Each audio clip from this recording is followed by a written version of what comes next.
Olá, meu irmão, minha irmã, estamos aqui para começar a segunda parte da nossa matéria Seitas e Heresias da Escola de Crescimento. Espero que você tenha gostado da primeira parte.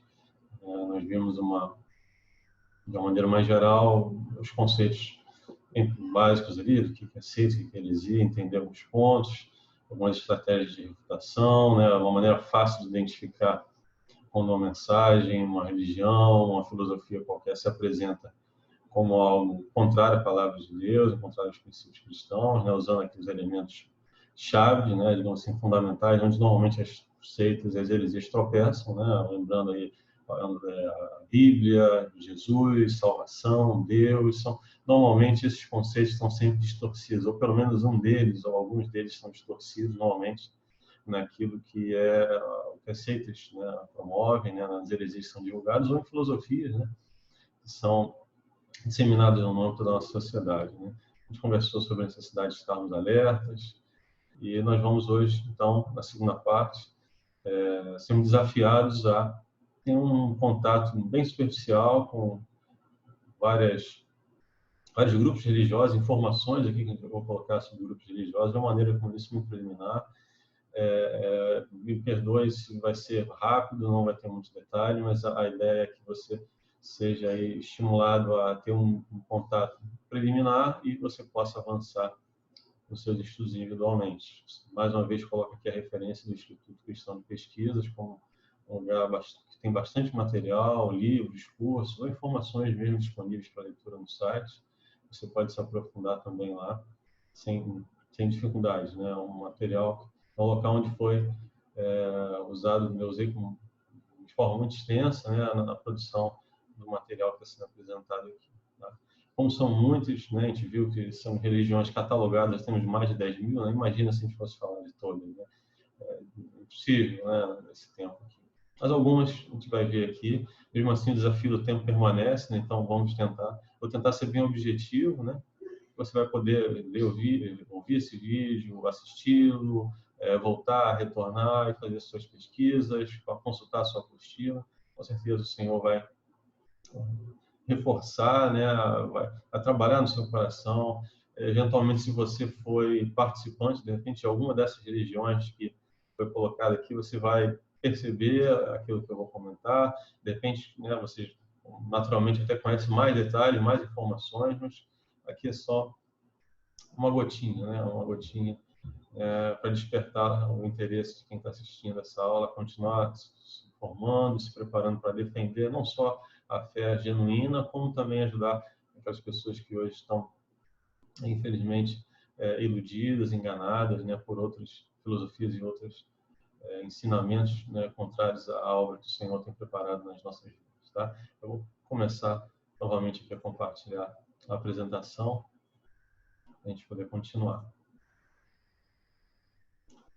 Bom, como nós vimos esse texto de referência, não vou ler novamente, mas o Gálatas 1:8 mostra lá, lembrando você a palavra de Paulo aos Gálatas, dizendo que não importa quem venha com outro tipo de mensagem, qualquer tipo de mensagem que seja contrário aos ensinamentos deixados pelo Senhor, esse ensinamento não merece crédito, ainda que pudesse ser dos próprios apóstolos, né? Isso é importante, não é o mensageiro que merece crédito, é a mensagem estar alinhada com as palavras que o Senhor nos deixou. Isso é que é importante. Por mais que uma pessoa possa ser aparentemente confiável. Mas vamos em frente, nós temos um desafio de tempo aí para falar de vários grupos religiosos hoje aqui. Vamos começar naquele que é bem conhecido por nós, o catolicismo romano. Nós podemos considerar, né, há muita discussão, né, especialmente se você perguntar, né, aos estudiosos, teólogos católicos, né, vão dizer que é uma continuidade, não só a Igreja Romana faz isso, mas muitas outras religiões consideram a continuação da Igreja Apostólica, lá, que a gente vê nos relatos dos Atos dos Apóstolos. Mas se a gente pensar como organização aquilo que é hoje, né, o catolicismo romano, a partir ali de 313, com o imperador Constantino, né, chegando ao poder, a Igreja até esse momento vivia um momento de perseguição. Nós vamos estudar um pouco mais desses detalhes quando tivermos uma disciplina História da Igreja. Em breve nós estaremos juntos novamente falando sobre isso. E defendeu ali os cristãos ao conceder a liberdade religiosa. Até então não era concedido aos cristãos, né? O paganismo reinava, né? Então os cristãos eram perseguidos, em alguns momentos mais, em outros momentos menos, né? Perseguidos. E não só ele concedeu a liberdade, como ele começou a beneficiar a igreja, começou a haver, digamos assim, um patrocínio governamental, né? Alguma distribuição de recursos, e até chegar ao ponto da igreja, o cristianismo ser considerado a religião oficial do Império. Então tem discussão sobre a conversão de Constantino, né? Os relatos históricos dizem que ele se batizou apenas pouco antes de morrer, né? Já no leito de morte. Por outro lado, isso era algo comum na época para os nobres, né? E isso gera muita discussão sobre a autenticidade da sua conversão, mas, como eu disse, quando estivermos na próxima disciplina, nós podemos conversar com mais propriedade sobre isso.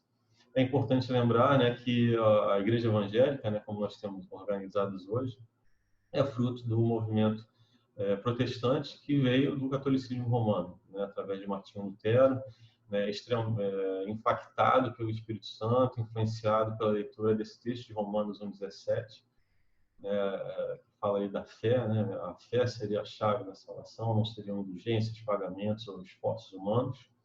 Isso motivou aquele homem a romper o catolicismo e derivou ali um movimento protestante e chegou, né, no que a igreja evangélica é conhecida hoje, tá? Eu vou também, em cada religião, colocar algumas imagens, né, de alguns símbolos, de alguns elementos que vocês podem ver, que são conhecidos da religião, né? Por exemplo, na parte superior temos ali hoje o líder, né, dessa religião, que é o Papa Argentino, né, o Papa Francisco, né, o José Bergoglio, né, se não estou enganado o nome dele. Temos aqui do lado direito uma estátua do rosto, né, do Constantino, né, que foi um personagem que a gente citou aqui importante na história do catolicismo romano. E também na parte de baixo ali o Vaticano, que é o menor país do mundo. Ele é um país, né? Nem sempre a gente tem essa visão clara, né? É a sede, né, digamos assim, do catolicismo romano, né? E tem independência, tem todo tipo de... É um Estado, né? Funciona como Estado. O Papa, além de ser, acumula funções religiosas, mas acumula funções também executivas, né, na administração desse país, né, desse Estado, que é o Vaticano, tá? Algumas informações assim para entendermos onde que os ensinamentos, né, das religiões diferem ou podem divergir da nossa também. Isso é um padrão que você vai ver para todas as religiões que nós vamos conversar aqui. Quais seriam os principais conflitos, né, que nós podemos destacar? Não são todos, mais uma vez eu reforço isso. São apenas pinceladas, né, pontos principalmente voltados às questões chaves, né, como eu te falei, a visão sobre o que é a Bíblia, a visão sobre quem é Jesus, a visão sobre quem é Deus, e a visão sobre como é que uma pessoa alcança a salvação.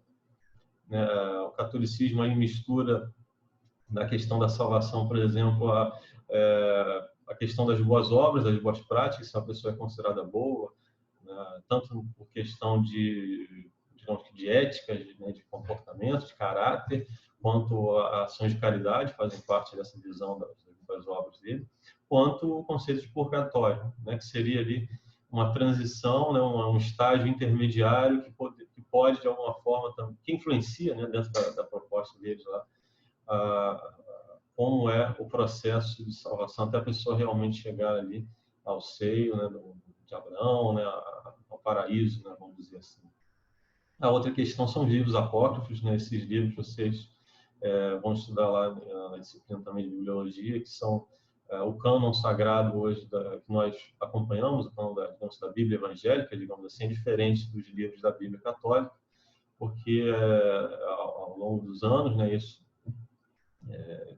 gerou aí, isso já na Idade Média, né, isso não é tão antigo, pensando na fundação da história da Igreja Romana, o acréscimo de alguns livros para o Antigo Testamento são chamados livros apócrifos, tá? O uso de imagens, né, especialmente na Igreja Latina, né, é forte o uso das imagens, né, e há muita questão sobre a homenagem, o respeito à idolatria, mas a gente vê são ações idólatras em cima dessas imagens, cultuar essas imagens, fazer homenagens, procissões, ações voltadas às imagens e a suposta pessoa que ela representa, né? E outros conceitos também da infalibilidade papal, né? Que é um homem que, a partir do momento que assume um posto, ele seria sendo ali o representante de Cristo nessa visão, ele não teria como se enganar, não teria como errar. apesar de muitos papas, né, muitos desses líderes várias vezes terem se voltado para a sociedade e reconhecido erros, supostamente erros, né, mas a doutrina, né, o ensinamento da infalibilidade também continua mantido. Tá? Vamos falar do adventismo, né? Essa é uma questão muito controversa, né? Hoje em dia a discussão, né? Digamos assim, não há muito equilíbrio sobre como tratar, não há pacífica, não há uma posição pacífica, vamos dizer assim, sobre como tratar o adventismo, né? Como algo controverso ou apenas como mais uma expressão da graça de Deus, né? Mas eu quero colocar aqui as informações, principalmente de algumas doutrinas que estão disponíveis até hoje, informações que você pode confirmar até no próprio site, né, da Igreja Adventista, né, do movimento adventista no Brasil e no mundo, né, e alguns fatos históricos, né, que mostram a condução e a criação desse grupo. Né. Ele começou aí no rastro do movimento bilherista, né, lá no século XIX, vocês estão falando dos Estados Unidos, né. Foi sistematizado, né, através de escritos e divisões, né, de sonhos, dos ensinamentos de uma mulher chamada Ellen White. Essa mulher é a grande profetisa, né, a grande expoente dentro da história do movimento adventista, apesar de não ser, digamos assim, a primeira precursora de tudo, né? Esse movimento já vem no rastro do movimento do Miller. Né? Envolve ensinamentos aí, desde de hábitos alimentares, quando a pessoa deveria deixar de comer, evitar, né? Uma forma de dieta é colocada aqui para os seus participantes. A guarda do sábado como dia de descanso, né? Diferente do dia de descanso, digamos assim, tradicional da cultura ocidental, que seria o domingo, né? Isso colocado até como um mandamento. Além da doutrina sobre a vinda de Cristo no século XIX. Né? Vamos ver aqui alguns, eu vou comentar um pouquinho isso mais à frente, vamos ver aqui alguns elementos. À esquerda aqui tem uma foto da Ellen White ainda jovem, né? Você também isso aqui é uma foto tirada do próprio site dos Adventistas, né? Outras fotos dela, né? Bem fácil, né, encontrar informações sobre a Ellen White. O Miller é esse aqui da direita, que foi, digamos assim, o inspirador, né, inicial aqui do movimento. E o que são os conflitos? Né? Acho que especialmente a questão da segunda vinda de Cristo. Né? O que a Ellen White e outros, né, líderes aí colocaram um cálculo, né? Né, sobre a segunda vinda de Cristo. Que a palavra mesmo diz, é a referência, eu passei rapidamente lá de Mateus 24, né, onde a Bíblia diz que, olha, ninguém sabe esse dia, não tem como saber esse dia, o Pai não revelou a ninguém. Mas, em algum momento, os participantes aqui do Adventismo se propuseram a determinar a vinda de Cristo, se prepararam para essa vinda de Cristo. Aconteceu que houve uma grande decepção, naturalmente, né? Não aconteceu isso, essa é uma profecia, uma profetada, né? Vamos assim dizer, e eles então mudaram essa vinda, dizendo que não, olha, a gente estava achando que Jesus ia vir arrebatar a igreja e tal, mas não arrebatou, realmente não arrebatou, mas foi quando ele voltou para entrar no Santíssimo Lugar. E essa é uma outra questão que não tem base bíblica, né? A Bíblia diz que Jesus já rasgou o véu lá, isso aconteceu lá no dia da morte de Cristo, né? O véu foi rasgado, foi dado livre acesso, né? Que durante ali Jesus pregou os espíritos e entrou no Santíssimo Lugar, né? Quer dizer, tudo essa explicação não tem uma base bíblica, né? Mas de alguma forma é como o ensino adventista diz que houve explicou a ocorrência desse cálculo, né, ocorrido aí dentro do século XIX. Né? A vinda de Cristo teria sido dessa forma, né? Não teria sido aquela esperada pela igreja tipicamente, né? Bom, isso é um problema notório, né?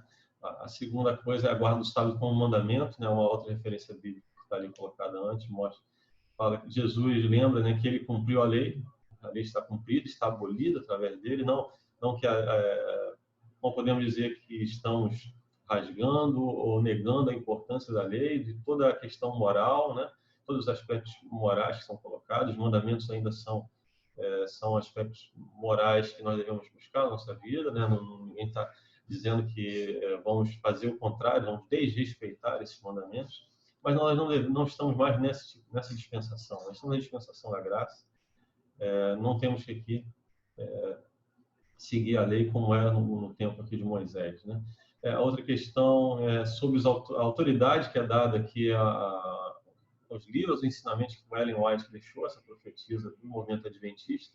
Ela é colocada no mesmo nível de autoridade bíblica, né? Então, até quando ela começa a apresentar doutrinas que não têm base bíblica, ou até que contrariam, né, os escritos bíblicos, né? Então, já mostra um nivelamento, né, que é dado para as palavras dessa mulher, né? Isso não tem, nós não podemos apoiar esse tipo de visão, né? Independente de quem seja, né? E o juízo investigativo tem ali essa associação também com essa doutrina que eu comentei do Santíssimo Lugar. A próxima religião é o mormonismo, também é muito conhecido aqui no nosso Brasil. Foi fundada pelo norte-americano Joseph Smith Jr., tipicamente conhecida como a Igreja de Jesus Cristo dos Santos dos Últimos Dias. De acordo com o próprio fundador, né, a criação, né, dessa religião teria sido devido à aparição de um anjo chamado Moroni. Esse anjo teria, né, vivido na região lá onde Joseph Smith estava há mais de 1000 anos, né? O pai desse anjo, né, que seria o Mormon, ele teria sido um profeta, além disso, né, de acordo com o relato dele lá, teria gravado em placas de ouro a história do povo, né, que vivia ali, além de alguns ensinamentos, né? Essa obra teria sido dada, então, Joseph Smith teria tido acesso a essa obra, e ele, então, traduziu e publicou como chamado Livro de Mormon. Tá? Aqui algumas imagens também, lá está lá o Joseph Smith ali na parte superior, o Livro de Mormon, né, que tem na capa já uma expressão onde nós temos que ter bastante cuidado e já perceber, né, o Livro de Mormon, um outro testamento de Jesus Cristo. Um outro testamento, quer dizer, já é algo que sugere adição, lembrando lá das nossas maneiras de identificar movimentos ou ensinamentos heréticos, né? Quando você começa a dar um outro ensinamento, né, um outro testamento de Jesus Cristo, então já é um sinal de que é algo estranho. Do lado direito a gente tem a figura do anjo, né, uma estátua do anjo, e essa é uma visão tipicamente conhecida por nós aqui, que seria a fachada, né, de um dos templos dos Mormons, né? Eles têm também uma arquitetura bem típica, né, não só típica, como padronizada, né, de alguma forma, né, muito similar aí ao redor do mundo. Quais são os principais conflitos, né? Colocar a Bíblia sobre a autoridade do Livro de Mormon, né? Então, como eu disse, mais uma vez, subjugar a Bíblia à interpretação ou aos ensinamentos de um outro livro. E onde houver conflito, vale a posição desse outro livro, né? Isso é algo que não pode ser aceito como verdade, né? Quando falam de Jesus, né, falam que Jesus teria sido não só estabelecido um casamento, né, na sua passagem aqui, como ele teria tido até mais de um, teria sido polígamo, né? E nega o seu nascimento virginal, também é um outro ensinamento totalmente contrário à palavra de Deus. Uma outra questão importante, quando a gente falou lá as características das seitas, o isolacionismo, né? Então não tem salvação se não for através dos ensinamentos do seu fundador e desse grupo. E aí uma outra questão a gente considera importante é a permissão do batismo pelos mortos, né? Então poder fazer batismos em nome de pessoas que não estão mais entre nós, né? Isso era algo até que aconteceu na igreja romana, né? Isso um pouco antes lá da reforma protestante, e que eles carregam esses ensinamentos até hoje, tá? Vamos agora nas Testemunhas de Jeová. Também é um outro grupo amplamente conhecido aqui por nós no Brasil, né? O seu fundador se chamava Charles Russell, né? Nasceu também nos Estados Unidos, foi presbiteriano, né? Foi congregacional e em algum momento aí teve a sua mente levada aqui para a fundação de algo diferente do que é o ensinamento da tradição cristã e dos ensinamentos da palavra de Deus. Ele foi mais um também que tentou estabelecer, né, calcular, né, prever o dia da volta de Cristo, né? Não preciso nem acrescentar detalhes, isso aí, como a gente comentou lá sobre os adventistas, né? Ele fez um cálculo que se frustrou em 1914, fez outro, né, para 1918, mas acabou não chegando nem a estar vivo, né, durante esse tempo, né? Então, como essa referência de Mateus ali, muitos dirão, olha, Cristo está vindo, está ali, agora vai vir, mas cuidado, né, com esses falsos profetas, vamos ver aqui alguns elementos, né, a gente reconhecer da doutrina, do sistema religioso, assim, melhor dizendo, dos Testemunhos de Jeová. O seu fundador está ali no meio. Um templo das Testemunhas de Jeová também, tipicamente, como é identificado, é Salão do Reino, né? Salão do Reino, essa expressão utilizada normalmente nas fachadas, né, para identificar os templos. A Bíblia dos Testemunhos de Jeová também tem uma tradução produzida por eles, né? Em que há essa expressão tradução do Novo Mundo. Então, quando você pegar uma Bíblia que diz tradução do Novo Mundo, é uma Bíblia de tradução feita pelos Testemunhos de Jeová de acordo com a sua visão doutrinária. E como a foto de baixo, a última imagem ali do iniciozinho do Evangelho de João, mostra que para ajustar a doutrina dos Testemunhos de Jeová à Bíblia, eles se propuseram a fazer traduções alternativas, diferindo dos registros históricos. Porque a Bíblia, além de ser um livro religioso, é um fato histórico, né? Pesquisadores, historiadores, independentes até de motivação religiosa, utilizam a Bíblia, estudam a Bíblia, né? Os pergaminhos aí que foram guardados e que estão disponíveis hoje, né, ainda em fragmentos recuperados, né? São base das traduções que foram feitas ao longo dos anos e que não seguem a tradução proposta, né? E que a tradução do Novo Mundo não segue literalmente, né, ou fielmente essas versões para produzir os seus textos. Por exemplo, aí em João, capítulo 1, versículo 1, você vai perceber com facilidade a diferença do texto que é amplamente conhecido por nós do texto que é contido dentro dessa versão. No princípio era a palavra estava com Deus e a palavra era Deus, um Deus minúsculo, né? Você vai até ver em algumas, dependendo da edição, você vai ver entre colchete lá era né? Que não existe isso na versão original, e ainda coloca uma palavra que representa um Deus minúsculo, né? Como seria um aspecto humano, né? Um Deus, um falso Deus, um Deus menor, dependendo de como se aplica essa palavra, né? Então, já é uma distorção, né? Se você abrir a sua Bíblia em João, capítulo 1, versículo 1, você já vai identificar facilmente uma diferença. Então, cuidado com isso. Vamos ver aqui, então, características de conflito, né? Negam a divindade e a personalidade do Espírito Santo. Né? Não acreditam na Trindade Santa, não veem o Espírito Santo como Deus, né? A outra coisa, como, né, o próprio texto ali da versão dos Testemunhos de Jeová, da Bíblia dos Testemunhos de Jeová, a tradução do Novo Mundo, dizem que não acreditam, não reconhecem a divindade de Jesus, né, e até mudam, né, alteram o texto bíblico, né, na sua expressão para sustentar, né, essa doutrina. Além disso, também apresentam características isolacionistas, né? Então, quem não é participante do grupo não tem salvação, só tem salvação em quem é pertencente a esse grupo, né? E, além disso, né, como eu já citei, alteram, né, não só distorcem ensinamentos bíblicos, apresentam interpretações diferentes, apresentam informações infundadas, como chegam ao ponto até de fazer adulterações ou alterações, como possa colocar, do texto bíblico, né, na hora de fazer essa tradução, tá? Então, cuidado com isso. Um outro grupo religioso também aí, agora intitulado Igreja, né?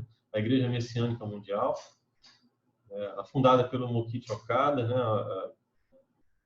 Teve uma experiência onde, né, esse é um japonês, né? Atingiu ali um estado de Kinjitsu, né? Que seria um conhecimento completo, amplo, né? De todas as coisas do universo do homem, né? Então teria sido ali alcançado um nível, né, uma experiência transcendental, e com isso ele se credenciou, né, para fundar essa igreja, né? Teria recebido então a iluminação divina e a missão, né, de fundar a igreja messiânica, né, com o propósito de realizar o céu na terra, né? Trazer uma realidade de céu na terra. Além disso, uma grande ênfase em cura, né? Mostrar a possibilidade das pessoas se libertarem de traumas e de curas, né?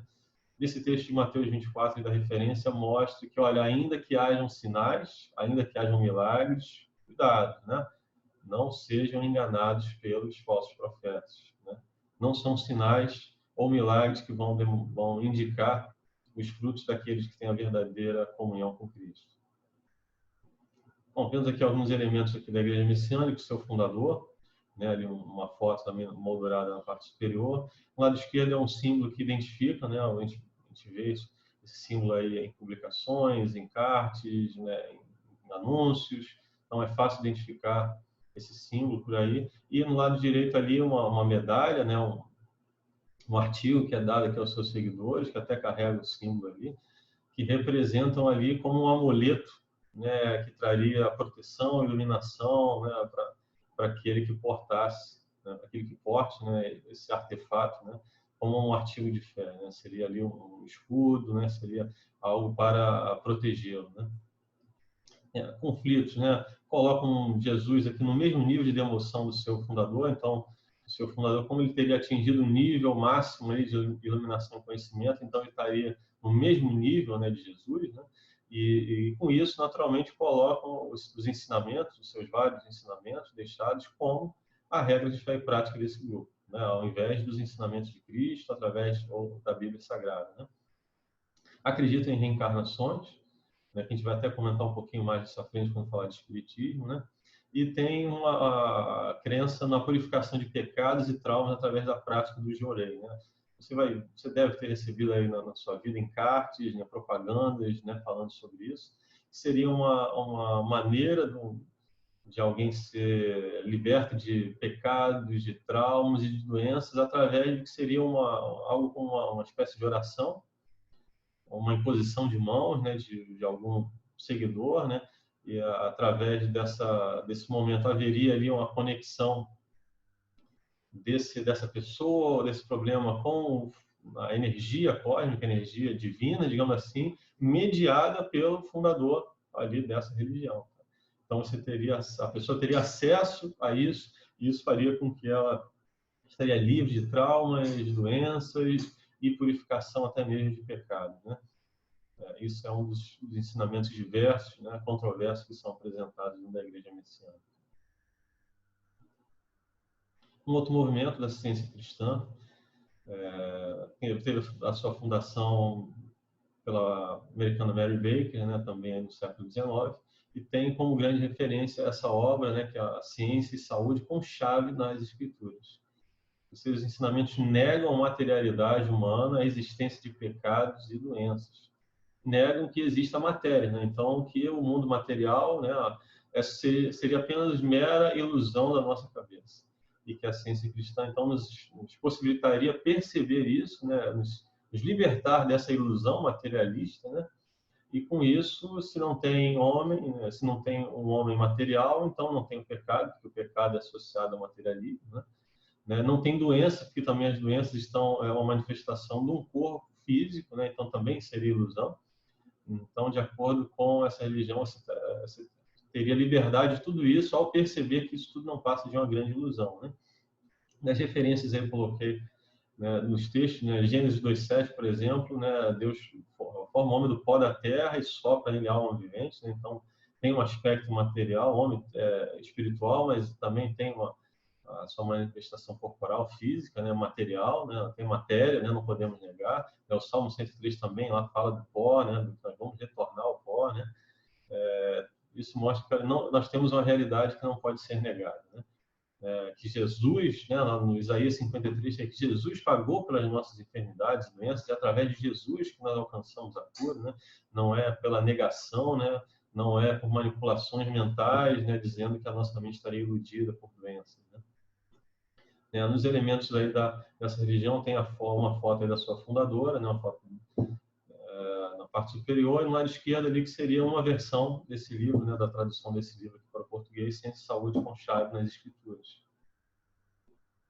Outros conceitos que a gente pode ainda agregar, né, apresentam Deus como o princípio da metafísica divina, né? Então Deus estaria em tudo, né? Você se conectaria, né? Seria parte dessa coisa metafísica mesmo, né? Todos os seres, né? E tudo que é material não se passaria de ilusão, né? Negam a necessidade de salvação por causa disso, né? Então, porque se não tem matéria, não tem pecado, então se não tem pecado também ninguém precisa ser salvo, né? Já que não tem pecado, né? negam a humanidade de Jesus, que mais uma vez não tem a questão física, então Jesus não esteve com um corpo na Terra, né? Foi ali uma ilusão, né? Uma percepção de Maria, né? Alguma coisa do tipo. E, naturalmente, a sua morte e a eficácia da obra do Calvário em purificar os nossos pecados e nos trazer salvação é totalmente negada por eles, né? Apontam também contradições bíblicas, né? Então tentam desmistificar ensinamentos bíblicos através dos seus ensinos, né? Através das orientações particulares que esse grupo montou. Um outro movimento aqui que nós podemos citar, temos aqui o Seishono-e, né? Que é um movimento otimista, vamos dizer também, aí é mais um movimento, né, vindo do Japão, que se intitula aí, Movimento de Iluminação da Humanidade, né? Ele é conhecido por doutrinas otimistas, né, fundado, né, ele é a grande base do pensamento positivo, né? Muita coisa de neurolinguística às vezes se mistura com o conceito do Seishono-e, né, no pensamento positivo, né? Tem práticas, né, de você não acorda, olha para o sol, diga bom dia para o sol, né, misturam, né, práticas assim, se conecta, seja feliz, fale tantas vezes tal coisa que você vai conseguir. Ó, repete que você é feliz até você se sentir feliz, repete que você está curado até se sentir curado, né? E começam a, digamos assim, fazer manipulação mental, né? Ou sem há uma linha tênue, né? Não posso negar entre os tratamentos psíquicos que são científicos, muitas vezes são, podemos afirmar aqui que são tem base científica, né? Há uma linha muito sutil, né? Uma diferença muito sutil. Nós não devemos rotular tudo com isso, tá? Por favor, não é esse o objetivo aqui desse meu comentário. Mas falando dessa religião especificamente, é essa abordagem que é colocada, né? Enfatizar a cura pela negação da sua existência, né? Também negando ali aspectos da materialidade também, e colocando a mente como capaz de se purificar. Então, se você colocar na sua cabeça, através de práticas, de rituais, de repetições, de uma postura, digamos que uma visão otimista, né, de mundo, então olha, você vai ser feliz, você vai superar, você vai obter a cura, você vai obter o perdão, você vai ser bem-sucedido, tudo isso com a pensamento positivo, né? E com isso, a questão o papel do nosso Senhor na nossa vida é colocar de lado, né? Ele passa a ser desnecessário, né? Passaria a ser desnecessário nessa abordagem, né? Os textos aí colocados também, mais uma vez, falam da materialidade, né? Gênesis 2:7, Provérbios 29, fala de um homem querendo se justificar, né? Se eu digo que estou perdoado, que estou curado, por mim mesmo, né? Qual a validade disso, né? Então, vamos ver mais alguns elementos aqui. Ali está ali o seu fundador, né, na parte superior. Temos ali símbolos também, antigamente, do movimento Seishono-e, um movimento otimista, né? Ali uma obra importante dentro deles, lá, dos ensinamentos do Taniguchi, né, que é a verdade da vida. Nesse livro é um dos livros principais ali dentro dos ensinamentos otimistas aqui do movimento Seishono-e. Dos principais conflitos, de uma forma que a gente acabou adiantando, né? Negar a existência do pecado, uma vez que você pode libertar sua mente disso, né? Através do pensamento positivo, né? Isso que é defendido. Vem em Deus também de forma impessoal, né? Então, Deus está em tudo, né? A visão panteísta, né? Não tem uma visão pessoal, não tem uma pessoa para você se relacionar, então, você, né? As nossas orações, né? São direcionadas a uma pessoa, né? Entendemos Deus como um Deus pessoal, né, tanto como o Pai, Filho e Espírito Santo, né? Isso é negado, né, através do movimento Seishono-e. Não apreciam a Bíblia, né, não colocam a Bíblia como regra de fé e prática. Mais uma vez, a Bíblia ali é colocada em segundo plano. Os ensinamentos do seu fundador têm a máxima relevância, né, dentro desse grupo. Apresentam Jesus apenas como um bom mestre, né, um dos grandes mestres. Colocam Buda também no mesmo nível de Cristo como um grande mestre, né? E misturam, né, dentro dessa doutrina, né, elementos do budismo, né, elementos aparentemente cristãos, né, mas acabam negando, né, a verdadeira obra cristã que é apresentada, né, na palavra de Deus e uma visão distorcida de quem é o Senhor, né, de quem é Deus para a humanidade. A próxima religião aqui, vamos falar do Monismo, né, da Igreja do Reverendo Moon, né, também conhecida como a Igreja da Unificação e da Paz Mundial, né, ou apenas Igreja da Unificação, dependendo de onde você ler a respeito dessa igreja. Também é também de origem oriental, nesse caso da Coreia, né?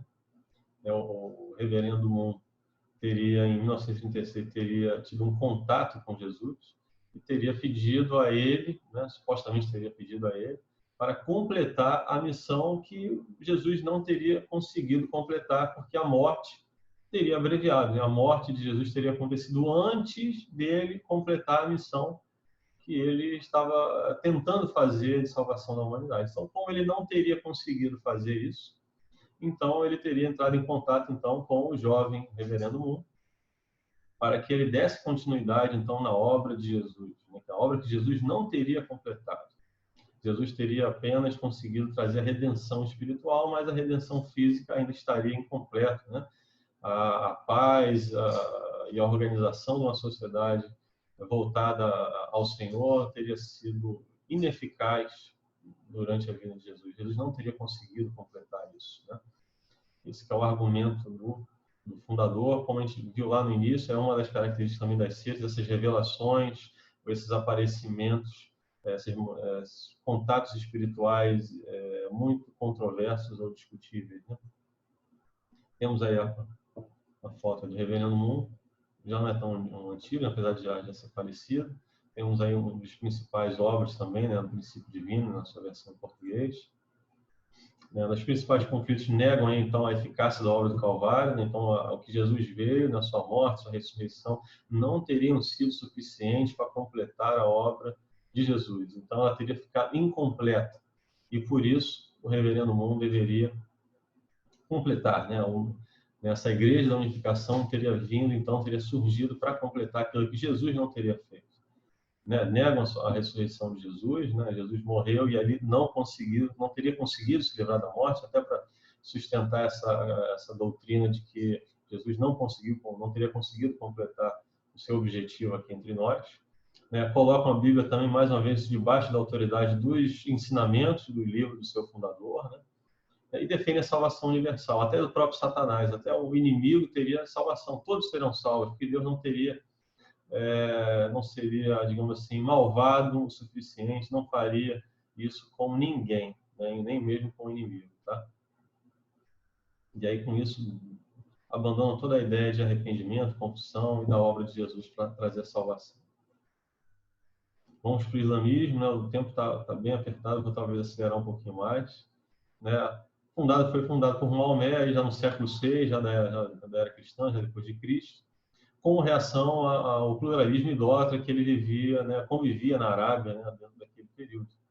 Carrega muitas disciplinas espirituais e uma rígida ética ou forma de vida dos seus adeptos, né? Dentro da sua construção, da sua fundação, né, o Maomé teria recebido, mais uma vez, uma experiência transcendental, né, o anjo Gabriel teria aparecido a ele, né, ele que seria o último profeta. É isso que é defendido por lá, que teriam tido 120 mil profetas e que Maomé teria sido o último. Então, ele deixou a última mensagem de Deus para a humanidade, que foi compilada e transformada num livro chamado Alcorão. Se você olhar aí a nossa referência de Lucas 16:16, vai dizer que os profetas duraram até Cristo. Agora não tem mais. Jesus, acabou isso aí. Não tem mais ninguém para vir, não deveria ter vindo, né? Supostamente nenhum grande profeta. A maneira de Deus se manifestar com a humanidade se completou em Jesus, né? Que era o papel dos profetas, né? Pensando na relação que a humanidade era mantida com o Senhor antes da vinda de Jesus. Além disso, Maomé, é importante destacar que ele foi líder de batalhas, né? Para constituir, né, a sua religião como dominante, né? Ele começou na sua cidade natal, que é Meca, né? E começou então ali a jihad, né, que é essa guerra, né? Apesar que muitos membros do islamismo defendem a jihad mais como uma guerra contra o pecado, uma guerra mais do seguidor contra si mesmo, ou de uma afirmação da capacidade do seguidor de defender a sua fé, ainda que tenha que morrer por isso, né? Algo até se assemelha com os textos, né, cristãos, quando Jesus diz que nós devemos negar a nossa vida, mas não devemos confundir, né, com manifestações extremistas, né, que são observadas dentro do islamismo, né, especialmente a gente viu muito recentemente do Estado Islâmico, né, e de outros grupos terroristas, né, que usam a jihad, né, essa inspiração do Maomé para liderar as suas guerras. Vemos ali na parte superior ali uma gravura de como teria sido aí o aspecto ali do Maomé. Do lado esquerdo ali uma figura do Alcorão ali na sua capa, dentro no seu molde mais tradicional. E na parte inferior ali um templo, né, a mesquita, né, que também tem uma arquitetura, é um grupo que tem uma arquitetura muito característica, muito suntuosa, né? Essa mesquita, por exemplo, ela fica em Abu Dhabi, se não me engano, é a terceira maior do mundo. É muito bonito, feito em mármore, em ouro, né? É uma outra característica. Eles fazem templos ostentando bastante, né? Tem muita ostentação, né? Em cima por assim dizer, da arquitetura e da construção desses templos, né? Principais conflitos: negar então a divindade de Cristo, não a reconhecem Jesus como filho de Deus, então como a natureza divina, né, de Jesus, colocam o Alcorão no mesmo nível até acima, na verdade, né, acima da Bíblia como regra de fé e prática, né, para a sua vida. Colocam também que fora do islamismo não teriam salvação, negam ali a obra de Cristo, negam a crucificação e a ressurreição e defendem a salvação pelas obras, né? Aquilo que você fizer durante a sua vida vai ser a grande chave da sua salvação. Daí que muitas seitas, movimentos extremistas, né, derivações extremistas do islamismo, colocam aí como as ações terroristas como uma grande obra, né, como algo que seria visto com um grande valor, então que daria um grande galardão, vamos assim dizer, né, mas um grande prêmio. Muitas vezes envolveriam mulheres, né, supostamente acompanhantes ali durante a eternidade. O judaísmo aí, que é a raiz da religião cristã, né, o próximo, né, teria o seu alicerce fundado no pacto de Abraão, perdão, e no segmento, na crença da lei de Moisés e dos profetas. Podemos considerar, né, o judaísmo como um sistema amplo, um sistema histórico, né, que se baseia, né, em elementos do governo, né, toda a sociedade judaica, né, como a gente vê no Antigo Testamento, né, a religião governando, né, fazendo papel de mostrar as políticas, né, de como o Estado, né, aquela nação deveria ser governada, né. Aí elementos, né, aí seria uma figura de Moisés para criar os testamentos, né, a compilação da Torá, né, no lado esquerdo aqui o Talmud, né, que é dentro de várias variações também do islamismo, mas da mais numerosa, né, colocam ali elementos da tradição oral, né, ele que seria uma maneira de detalhar ou explicitar com mais riqueza os ensinamentos deixados da lei de Moisés, a sua aplicação na vida prática. Aí no lado esquerdo ali também a sinagoga, né, que é também como arquitetura típica, né. Normalmente também são templos muito bonitos, né, feitos por esse pessoal, né, por esses grupos, né. O judaísmo, né.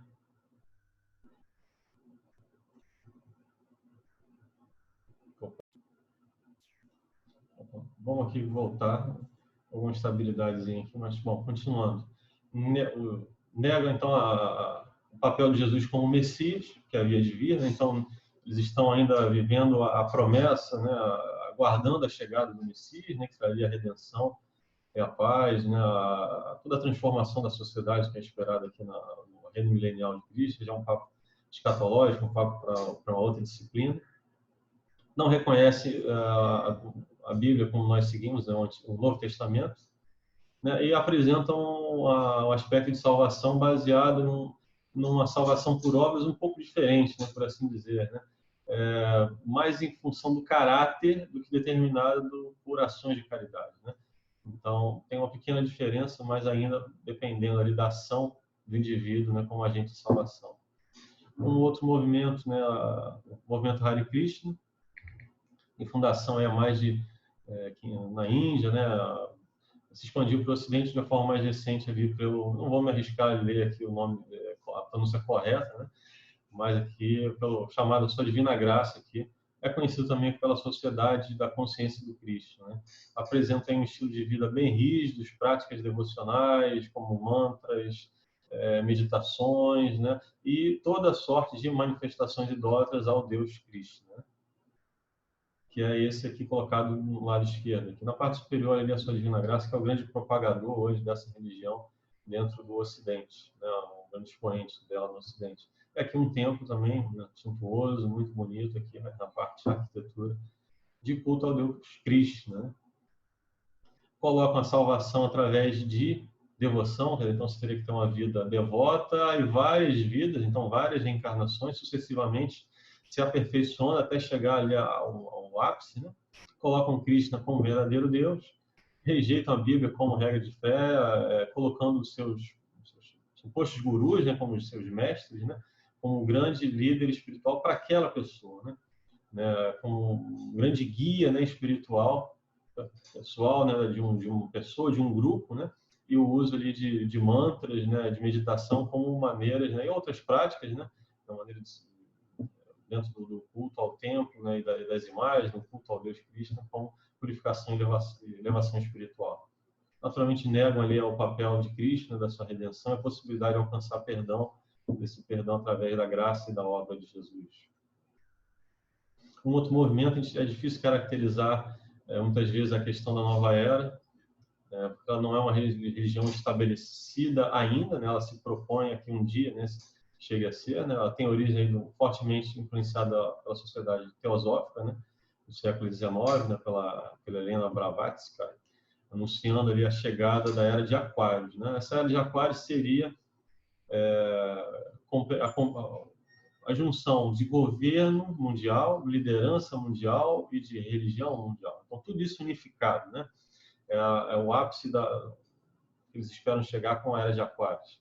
Essa Era de Aquários seria a era que sucederia, ou teria sucedido a Era de Peixes, né? Que seria o peixe ali como símbolo da Era cristã, então como prefigurando que seria é o fim da Era cristã e agora é a chegada de um novo momento, né? Que é a Era de Aquários, culminando aí com essa liderança, com essa unificação de liderança, governo e de religião a níveis mundiais. Misturam todo tipo de elemento, né, ecumênico, então todo mundo pode ter qualquer religião, até elementos ocultistas, né, de magias, feitiçarias, meditações, transes, acreditam em seres duendes, espadas, manifestações ufológicas, karmas, usam de todo tipo, sorte de amuletos ou cristais, né, como um elemento de energia, de algum poder, né, de alguma capacidade de influenciar a sua vida, né. Tem muitos famosos, né, como seus adeptos, né, escritores, até livros muito vendidos, né, best-seller, né, por assim dizer. Né, a Shirley MacLaine, o Paulo Coelho, o Lao Trevisan são exemplos disso. Né. Aqui alguns elementos, não vou discorrer muito, mas tem vários elementos que simbolizam, né, na sua ideia, mensagens da nova era, né, aqui o escárnio da cruz de Cristo, a cruz invertida, né, a cruz ansata, né, que fala ali da questão da liberdade sexual, né, o unicórnio, que nem está aí também, outro símbolo aí contra a castidade, contra a pureza sexual, o pentagrama invertido, que seria um símbolo para falar sobre o governo de Satanás na Terra, né, e dentre outros, né. Nosso tempo aqui é pequeno, só coloquei alguns elementos aí para que vocês possam eventualmente pesquisar mais a respeito, tá? Mas a linha de conflitos, né?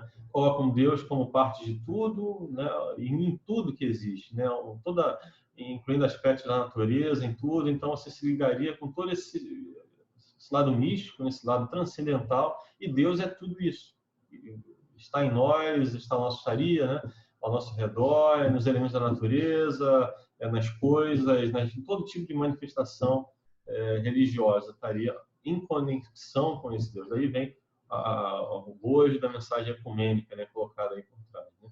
Jesus é colocado apenas como um mestre iluminado, né, negam toda a importância de Jesus, negam todos os aspectos bíblicos, né, colocam várias publicações, né, das mais diversas, não tem um cânon, né, consagrado, mas tem vários livros, principalmente os seus escritores, ali ajudam a propagar esse ensinamento de uma maneira muito sutil, né? Então, a pessoa lê um livro ali de Paulo Coelho, né, de um outro lá que fala de fadas, fala de magia, fala de muitas superstições, amuletos, e a pessoa acaba sendo influenciada a acreditar naquilo como não apenas como uma obra de ficção, mas como verdade para a sua vida. É muito sutil, muitas vezes, isso. A crença também nas reencarnações sucessivas, né? e na consciência divina que toda pessoa teria, né? Então, todos nós teríamos aí partes, né? Seríamos parte de Deus, teríamos uma parte de nós, uma divindade ali para que nós pudéssemos nos conectar. Então, nós não precisaríamos do arrependimento e da obra da redenção em Cristo. Um outro movimento, né, é a maçonaria, né, um movimento também muito controverso. Ele não se intitula também como religião, não tem uma origem muito concreta, né, até porque adota toda maneira sincrética, muito sigilo nas informações, mas ela é sacramentalista, então coloca ritos, né, para poder sacramentos, né, práticas, né, para que um indivíduo alcance determinados níveis e tenha determinados privilégios, inclusive espirituais, né, os grãos, né, várias classificações de mestres de maçons são colocadas, né. Os maçons, ao longo da história, participaram de muitos movimentos históricos, isso é algo até que eles utilizam para defender a sua importância, e para assim, né, não se tentar desvirtuar a visão como religião, né. Eles participaram da Revolução Francesa, Inconfidência Mineira, Independência do Brasil. Você vai ver em livros históricos, vai ver Dom Pedro, né, o José Bonifácio, vai ver o próprio Tiradentes, eles sendo identificados como maçons, né, dentro do seu tempo, né. Valorizam ali a fraternidade, né, apresentam crenças esotéricas, ocultismo, né, se organizam mais como uma sociedade secreta, tentam fugir desse rótulo de religião. Aqui alguns símbolos maçons, né, que pode ser aplicado nas várias formas, né. Bom, eu vou dar uma acelerada, não vou comentar muito sobre eles, né. Mas, por exemplo, o delta luminoso, ali você vê até dentro da moeda americana, né, do dinheiro americano tem esse símbolozinho lá, né, para mostrar, né, os fundadores ali lideraram a independência dos Estados Unidos, tinham muitos maçons, os relatos históricos mostram isso influencia até hoje, né, aquela sociedade, né, os fatos históricos dessa sociedade. Colocam a Bíblia, né, nos conflitos como apenas mais um livro da verdade divina, podendo ter outros, né, colocam outros no mesmo nível, todo colocado como uma forma de se relacionar, de trazer relação da humanidade com um ser supremo. Eles tentam fugir da nomenclatura, eles tentam dizer que há Deus, Alá, outras expressões que você possa utilizar, eles tentam fugir, contornar isso, né, e chamar dentro dessa redução, o grande arquiteto do universo, esse ser supremo que se você tiver uma religião que você chama ele de um determinado nome, você pode continuar usando, mas aqui você vai chamar de ser supremo, que seria ali uma palavra generalista e que abarcaria todas essas outras manifestações ou representações desse ser supremo, né? Então, tem ecumenismo, né? Então bota debaixo de um mesmo sistema todo tipo de doutrina, né? Desde que você não perca os preceitos, né, sacramentalistas, né, do sistema maçom, da sociedade maçônica, né? Vamos falar de espiritismo de uma forma muito rápida também, né, conceituando que é a forma religiosa que basicamente defende a comunicação entre vivos e mortos.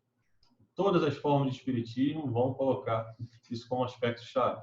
Eu quero deixar, já está colocado aqui esse texto de Hebreus 9:27, né, que diz que ao homem está dado morrer uma vez só e depois disso o juízo, então não tem idas e vindas, né, não tem reencarnações, né, não tem liberdade de ficar vagando no espírito esperando o dia do juízo, né, ou esperando, precisando de ajuda, né, para chegar no lugar onde ele ia repousar e para aguardar o juízo, né.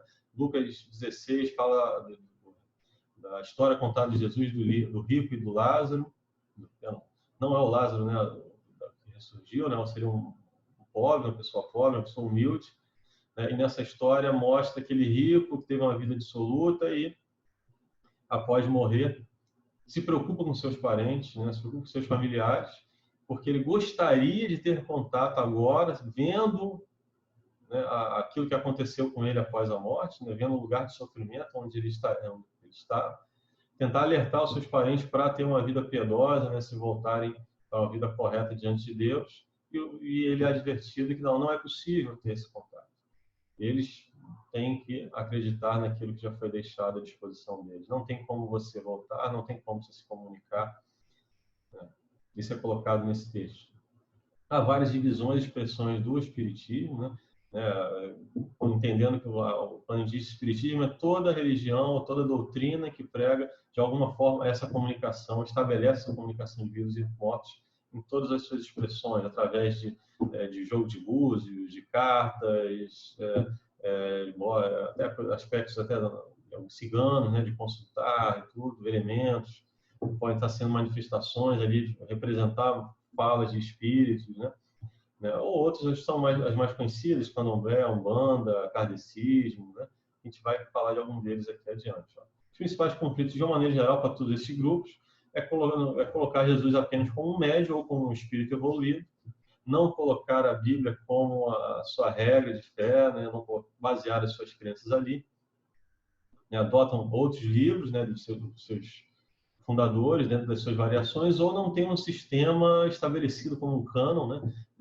Acabam ficando dependentes dos seus gurus, dos seus líderes, né? Os pais de santos, valores de chás, né? Dependendo ali da manifestação do grupo espírita, né? Que você venha a observar. E colocam ali também salvação dependendo das obras, né? Então, de você fazer boas obras, ser uma boa pessoa, foco especialmente em alguns grupos na caridade, né? Você fazer muitas obras de caridade, para que você possa, então, reencarnar, né? Seguidamente e crescendo, evoluindo, até chegar um momento que você não precisaria mais voltar a estar na Terra.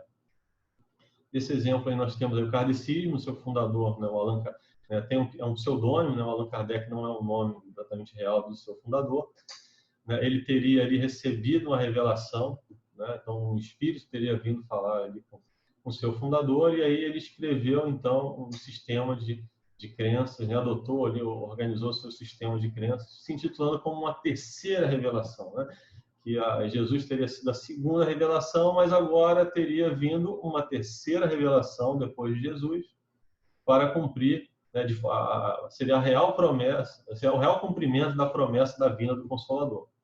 Né? Essa é a base ali do espiritismo cristão, né, digamos, como ele se intitula muitas vezes, que é totalmente contrário aqui ao que é colocado na Palavra de Deus. O texto aí de João vai dar suporte na nossa leitura, do Mateus 24 também, mais uma vez, é um texto muito importante para a gente refutar vários tipos de seitas.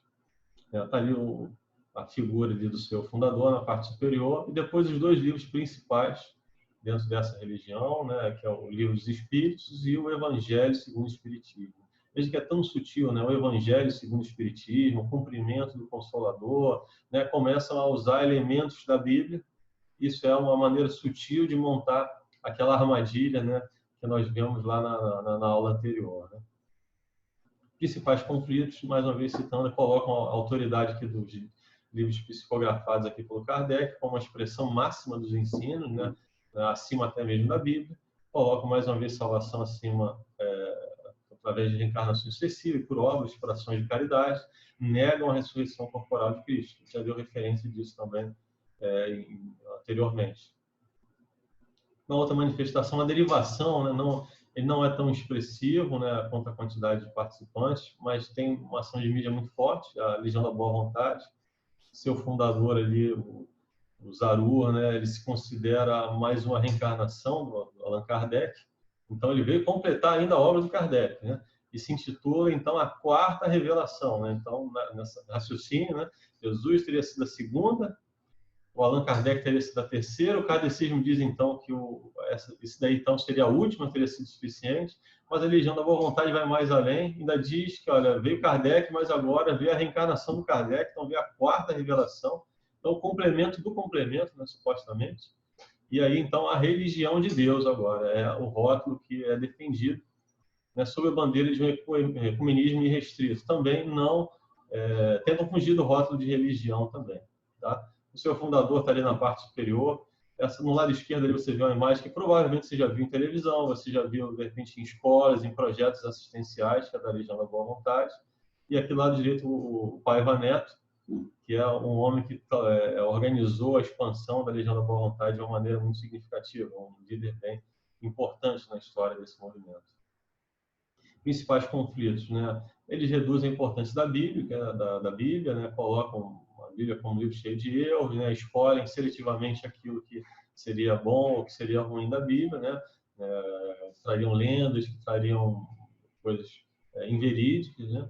Negam a humanidade e a divindade de Jesus, mas a vez Jesus seria apenas um espírito, né? Que passou por aqui, né? Seria uma aparição, né? e também coloca a salvação através do processo de reencarnações.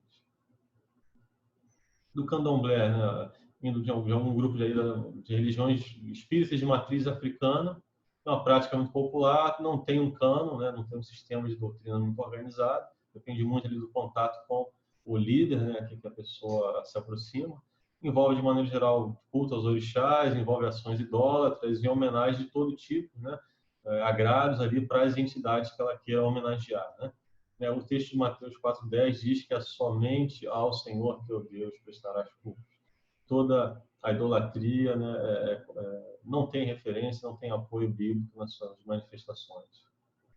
Aqui alguns elementos, algumas imagens, né, de pessoas com alguns trajes, né, de elementos aqui de orixás, alguns bem conhecidos, né, a Iemanjá, o Oxalá, como seja, né, bem conhecida na cultura brasileira. Os principais conflitos têm a questão da idolatria, tem os sacrifícios de animais com forma de oferta, né? Então, para agradar essas supostas divindades, essas manifestações exigem, solicitam determinados sacrifícios, né? Agrados, né? Que sejam oferecidos pelos praticantes, normalmente como forma de alcançar, né? Seria uma troca, um agrado, né? Então, o uso de velas, né? Todo tipo de manifestação ali de organização de uma oferta, né? Feito desde práticas, desde ações no próprio corpo, de ações de disciplina pessoal, né, de se vestir por um determinado tempo, ações de purificação, várias coisas, né?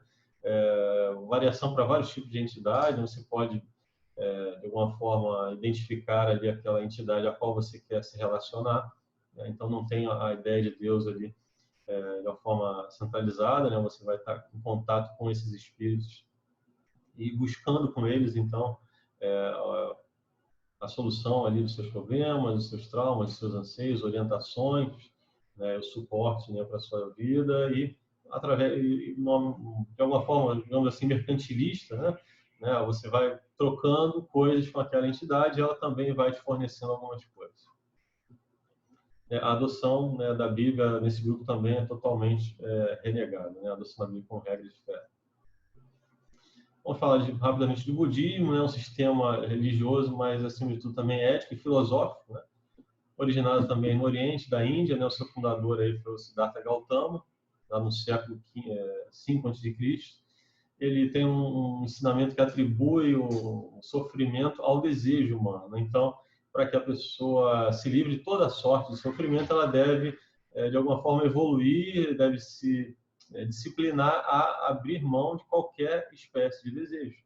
Isso desde da alimentação, na questão familiar, na questão da prática profissional, deve se abster de tudo isso, né? Enquanto mais ela se desapega desses desejos, né? O que no primeiro momento pode parecer muito, muito bonito, né? O desapego às coisas materiais, ela vai se elevando, né, e através de sucessivas reencarnações também ela conseguiria estar plenamente liberta de toda forma de desejo, então estaria livre de toda forma de sofrimento. Né? Tem várias correntes, né, do budismo também, ele, acima de tudo, é um sistema religioso filosófico, né, que é difundido com várias vertentes também ao redor do mundo, com práticas místicas, né, de meditação, até que a pessoa venha a se elevar, né? A figura na parte de cima representaria o Buda, né? Não é muitas vezes a figura mais conhecida do Buda, essa imagem aqui do lado esquerdo, que não é do Buda, né? Do Santo Budai, Budaí, dependendo da pronúncia, né? Que foi um sacerdote que fazia parte do budismo, né? Lá no primeiro milênio, né? Há muitos anos atrás, que foi muito conhecido e que de alguma forma pegou aqui essa imagem aqui desse gordinho aparentemente simpático. Ele é usado por muitas pessoas de forma até como um amuleto dentro das suas residências, né? Com uma maneira de se proteger de energias ruins, de sofrimentos, de karma, né?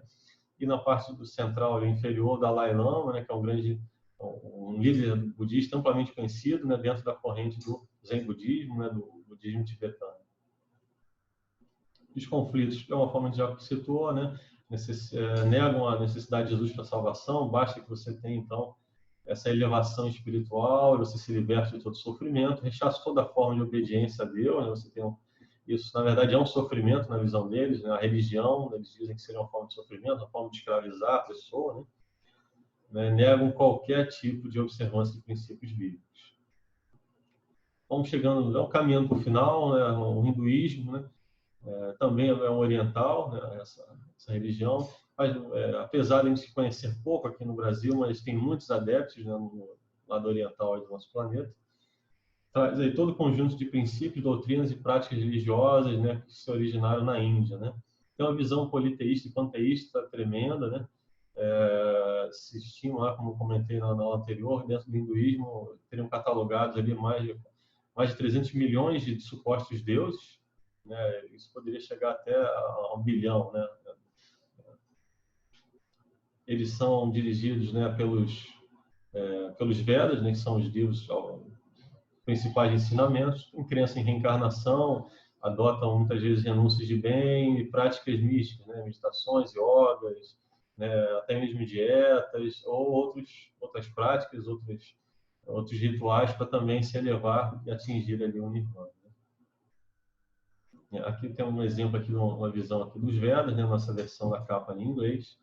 E essa imagem aqui é do rio Ganges, né, um rio bastante importante, que é considerado também uma divindade, o próprio rio, né?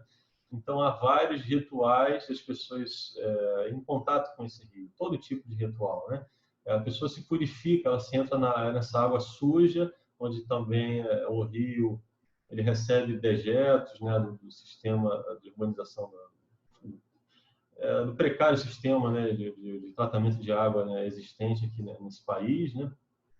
As pessoas se banham porque acreditam, né, na característica espiritual que ele tem, na divindade, né, que ele seria um deus, né? Então, as pessoas quando morrem, os corpos são jogados aí. É terrível, né, toda sorte de contaminação nesse rio, mas o rio continua sendo considerado uma divindade e as pessoas continuam se banhando em rituais, né, de contato com essa divindade, né, que seria o rio Ganges. Os principais conflitos, negar a pessoalidade de Deus, né, já que um rio, né, é Deus, né, imagina, né, todo tipo de coisa, né, é Deus, né, a salvação por reencarnações sucessivas e através de disciplinas e práticas religiosas, e a referência ali nos Vedas, né, como nos seus livros, através da Bíblia, né, e outros, tá? Não somente nos Vedas, né. Por último, aqui o confucionismo, que representa ali muito do que é a China hoje, né? É um sistema de pensamento chinês, é mais uma religião que nega-se a se reconhecer como religião, se pensa mais como sistema, né? Como filosofia. Foi ali uma doutrina oficial, né? Por 2.000 anos, né? Por mais de 2.000 anos, desenvolvida através dos ensinamentos de Confúcio. Confúcio foi um homem que sistematizou isso, né? Essa ideia de buscar um caminho superior e que ele defende, né, e coloca isso nos seus livros, né? A organização da sociedade, um sistema de sociedade que traria a felicidade, a forma de vida, seria o ápice, né? Então, a sociedade bem organizada, né, e do respeito, reconhecimento do valor da família e dessa sociedade seriam as chaves para que a humanidade tenha felicidade, né, e tenha equilíbrio, né? Por isso, até de alguma forma, o sistema chinês, político chinês, é muito rígido, de muito controle, né, e que cobra um respaldo muito forte da sua população, é um retrato, né, dessa influência de Confúcio, né, colocada para esse povo, né? Mas não podemos nos iludir, não é apenas um sistema de ideias, né? Tem templos, né, de adoração a Confúcio espalhados, né, não só na China, mas ao redor do mundo. Um exemplo dele, né, de uma imagem está colocada aqui na parte inferior, né, uma gravura aqui do que seria Confúcio está na parte superior, e um dos escritos, um dos mais importantes, né, de Confúcio seria os Analectos, né, mas tem vários outros, né, também livros da literatura dos livros sagrados de Confúcio, né, sistematizando como é que é essa organização da sociedade, a administração da família, o papel do governo e da veneração e do respeito que a população deve manter quanto a esse governo. Os principais conflitos, a ideia idólatra ao seu fundador, negar a existência de Deus, negar toda a necessidade de se relacionar com Deus, né? Que a alegria, a felicidade, o paraíso seria essa organização da sociedade, né, aqui na Terra, né? Além disso, o culto, né, e o contato, suposto contato, veneração dos antepassados, né? já que eles colocam a família como um fator, um elemento muito importante dessa sociedade idealizada por eles, né? Então, ainda que esse familiar venha a morrer, a gente tem que cultuar não só cultuar a memória e cultuar a própria pessoa, né? Mesmo após ela já não estar mais entre nós, tá? Bom, meus irmãos, eu quero levar aqui essa palavra final, essa conclusão. Me perdoe a velocidade, né? A gente tem que manter, porque são muitos. Eu quis dar, como eu disse, pinceladas. Você vai poder voltar e ver esse vídeo algumas vezes com mais calma e pegar elementos daqui dessa aula para fazer a sua pesquisa pessoal. Com certeza o Senhor vai fortalecer cada vez mais a fé no seu coração e a sua habilidade em defender a verdadeira doutrina, né? Devemos manter a consciência alerta contra todos os riscos de qualquer interpretação particular de textos bíblicos. Isso está colocado lá na segunda epístola de Pedro, e não apenas em experiências espirituais, como na epístola de João, né, de João 4, coloca que tudo deve ser submetido, né, à palavra de Deus e está alinhado com a ideia de crença cristã. Esse é um risco, né, de sair do caminho apresentado pelas Escrituras, é um risco de distorcer, né, de negar, né, os ensinamentos para tentar trazer ali, criar doutrinas ou ensinamentos humanos para dar suporte, né, para aparentar a correção na conduta ou no pensamento de um determinado indivíduo, né? Esse é um risco que nós devemos sempre nos cuidar, né? Que o Senhor nos livre da cegueira e nos fortaleça nos nossos caminhos, né? Com essa palavra final de Mateus 7, 13 e 14, quero lembrar que a Bíblia diz que, né, há portas largas, né, e há o caminho estreito, né, mas os caminhos, as portas, as facilidades e as diversidades, elas levam à perdição. O caminho estreito, o caminho defendido, organizado e montado, trazido para a humanidade com tanto amor, pela obra de Jesus, né, de vir, morrer, dado sua vida por nós, é o caminho, é a verdade que nós devemos trazer na nossa vida. Muito obrigado pela sua paciência, que Deus te abençoe, e em breve nós nos encontramos novamente em mais uma disciplina. Muito obrigado, Deus te abençoe.